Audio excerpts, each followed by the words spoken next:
अस्सलामुअलैकुम, this is Waseem Abbas वे टेक रुइड। दोस्तों, पिछले कुछ अरसे से हम देख रहे हैं कि चंद ब्रांड्स जो पाकिस्तानी मार्केट में अपनी ग्रिप काफ़ी ज़्यादा मजबूत कर रहे हैं अपनी जो एक्साइटिंग डिवाइसेस को लॉन्च करते हुए।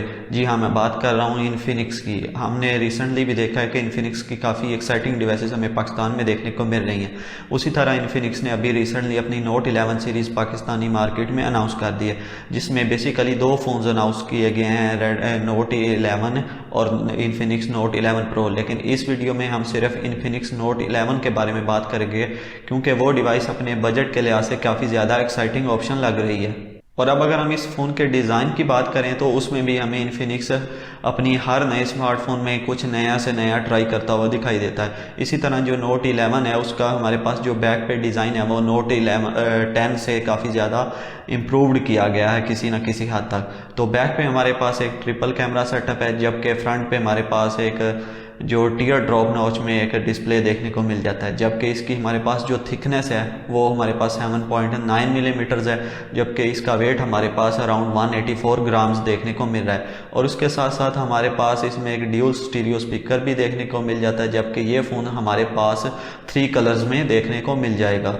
और अब अगर डिस्प्ले की बात करें तो यही इसका one of the most exciting part होने वाला है, क्योंकि इसमें हमारे पास एक 6.7 इंचेस का 1080p का सुपर एमोलेड पैनल देखने को मिल जाता है। क्योंकि हम रिसेंटली देख रहे हैं कि हमारे पास जो 40,000 से कम बजट में आने वाली डिवाइसेस हैं उसमें हमें एमोलेड डिस्प्ले देखने को नहीं मिल रहा। लेकिन ये डिवाइस जिस प्राइस सेगमेंट में आ रही है वो है हमारे पास सब 30 के प्राइस सेगमेंट। तो उस लिहाज से ये one of the fewest devices होगी अब जो पाकिस्तान में आपको एक सुपर एमोलेड डिस्प्ले देखने को मिल जाएगा, जिसमें क्योंकि सुपर एमोलेड डिस्प्ले होने की वजह से आपके जो व्यूइंग एंगल्स हैं और इसकी जो कंट्रास्ट रेशियो और ब्राइटनेस काफ़ी ज़्यादा अच्छी देखने को मिलेगी। तो आप अगर कंटेंट वगैरह कंज्यूम करते हैं तो ये आपके लिए काफ़ी अच्छा ऑप्शन होने वाला है, क्योंकि इसमें हमारे पास जो डिस्प्ले का साइज़ है वो भी 6.7 इंचज़ का है और हमारे पास एक ड्यूल स्टीरियो स्पीकर है। तो आपकी कंटेंट कंजप्शन का एक्सपीरियंस काफ़ी अच्छा रहने वाला है। और अब अगर हम इस डिवाइस के कैमरा सेटअप की बात करें तो बैक पे हमारे पास ट्रिपल कैमरा सेटअप देखने को मिल जाता है, जिसमें जो मेन कैमरा सेंसर है वो हमारे पास 50 मेगापिक्सल का है। उसके साथ 2 मेगापिक्सल का एक मैक्रो लेंस है और एक QVGA लेंस है। तो बेसिकली बैक पे हमारे पास है सिंगल कैमरा सेटअप ही है जो कि आपके काम आने वाला है। जबकि अगर फ्रंट कैमरा की बात करें तो हमारे पास 16 मेगापिक्सल का सेल्फी कैमरा देखने को मिल जाता है। अब ये जो 16 मेगापिक्सल का पर्टिकुलरली सेल्फी कैमरा ये हम काफ़ी सारे ब्रांड्स की तरफ से देख रहे हैं कि जो 30K का प्राइस है उसमें हमें 8 मेगापिक्सल का सेल्फी कैमरा देखने को मिल रहा है। लेकिन इन्फिनिक्स ने हमें 16 मेगापिक्सल का सेल्फी कैमरा दिया है, तो उस लिहाज से यह काफ़ी अच्छी चेंज है। और अगर कैमरा सेटअप की आप वर्सटिलिटी की बात करें तो इतनी ज़्यादा नहीं, क्योंकि बैक पे हमारे पास बेसिकली एक ही काम का सेंसर है।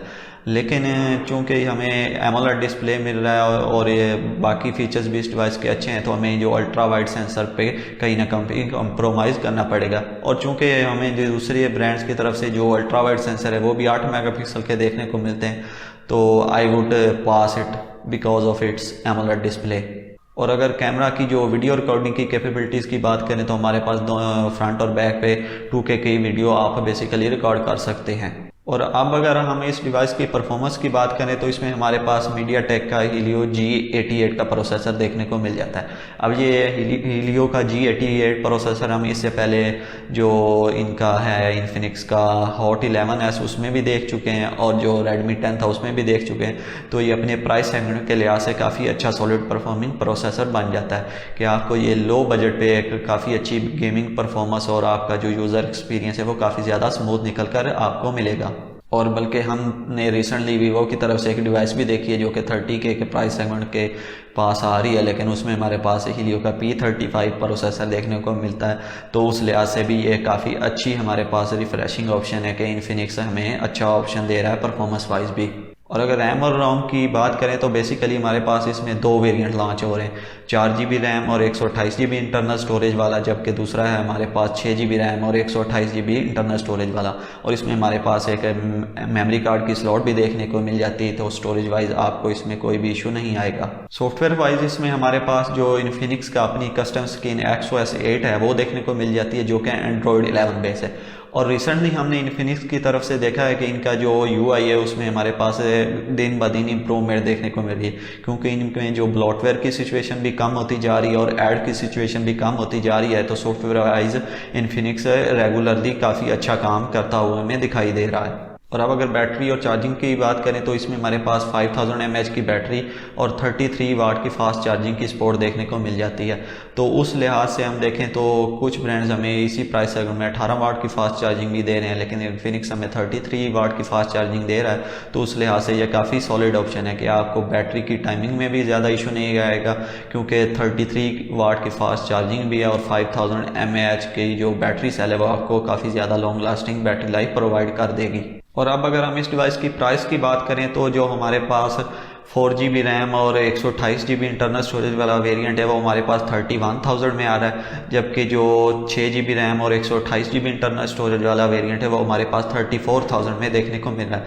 लेकिन अभी के लिए इनकी डिवाइसेस पे जो प्री बुकिंग पे कुछ डिस्काउंट भी चल रहे हैं, तो उसमें हमारे पास 2000 से लेकर 3000 का डिस्काउंट भी देखने को मिल जाता है। तो उस लिहाज से भी ये डिवाइसेस काफ़ी ज़्यादा सॉलिड बन जाती है। इवन के जो अपनी जो इनकी जो ऑफिशियल रिटेल प्राइस है उस पर भी ये काफ़ी ज़्यादा हमें सॉलिड ऑप्शन दिखाई देखने को मिल जाती है, क्योंकि इसमें ना सिर्फ आपके पास एक सुपर एमोलेड डिस्प्ले है और ड्यूल स्टीरियो स्पीकर है, और उसके साथ साथ हमारे पास एक 5000 mAh की बैटरी भी और 33 वाट की फास्ट चार्जिंग भी देखने को मिल जाती है। तो भाई अगर आप लोग मेरे फाइनल ओपिनियंस के बारे में बात करें इस डिवाइस को लेकर, तो आई थिंक सो कि इन्फिनिक्स ने हमें काफ़ी सॉलिड ऑप्शन दे दिया है, क्योंकि इस प्राइस सेगमेंट में हमारे पास इससे पहले एमोलेड डिस्प्ले देखने को नहीं मिल रहा था।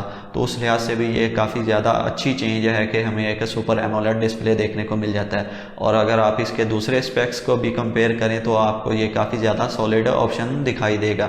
ऑल्दो इसके कैमरा सेटअप में थोड़ी सी इंप्रूवमेंट हमें देखने को मिल सकती थी, लेकिन अगर आपने एमोलेड डिस्प्ले को देखा जाए तो उस लिहाज से हमें कहीं ना कहीं थोड़ी बहुत ही ट्रेड ऑफ करनी पड़ेगी। तो उस लिहाज से ये हमें काफ़ी अच्छी डिवाइस देखने को मिल जाती है।